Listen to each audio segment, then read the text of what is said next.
Proof yun eh, proof.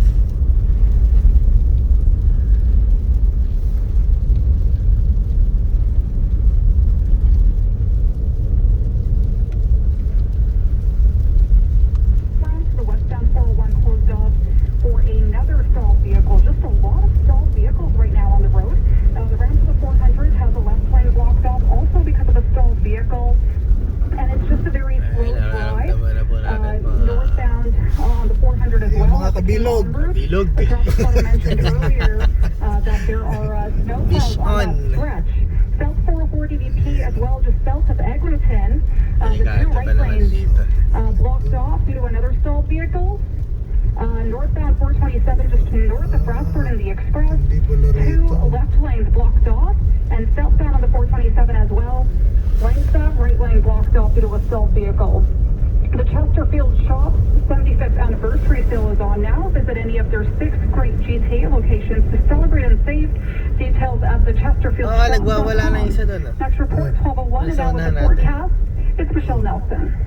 Well, we're still getting those ice pellets mixed with the heavy snow, and we have another hour to go of it being really bad out there. We are looking at some very intense accumulations. It's coming down quick, so fast that it's almost too fast for the crews to keep cleaning the roads and clearing them. So stay home if you can. Gusty winds right now. Peak winds tonight at about 60 kilometers per hour, so it's pretty nasty out there on the road. We're looking at 15 to 25 centimeters by the time this wraps up tomorrow morning. The worst of it again will be over as we head through the overnight, but we're still looking at some very nasty conditions even for tomorrow morning. We have that risk of freezing rain overnight. Watching out for freezing rain as we have warnings in place for Hamilton, western sections of the GTA, through southwestern Ontario and Niagara. So prolonged periods of freezing rain there. Tomorrow morning is going to be cold. We're looking at freezing drizzle mixed with ice pellets, so not a great start to the day. Expect a thin layer of ice on top of all that snow and ice pellets that's falling tonight. By the afternoon and even into tomorrow morning or tomorrow evening, we could get some more freezing rain.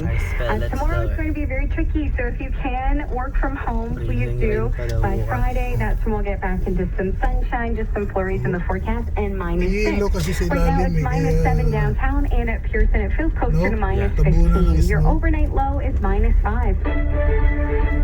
Happening now on the TTC's Line 1, the Young University line. There's no service between York Mills and Eglinton while crews deal with a trespasser on the track. So trains right now turning back at Shepherd and St. Clair stations again on the TTC's Line 1. No service between York Mills and Eglinton because of a trespasser on the track. So we'll bring you the latest coming up. Hello folks, it's Steve Nicholas from High Park Nissan, Willowdale Nissan, and Newmarket Nissan, making an announcement that you haven't heard in a long time. We have over 150 new inbound Nissans that will be here right in time for spring.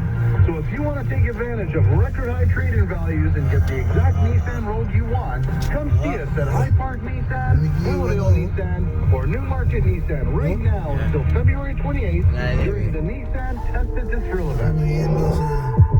Always be the first to know. The City News, City, be the first to know newsletter brought to you by Diamond and Diamond Lawyers. Malawit ka na.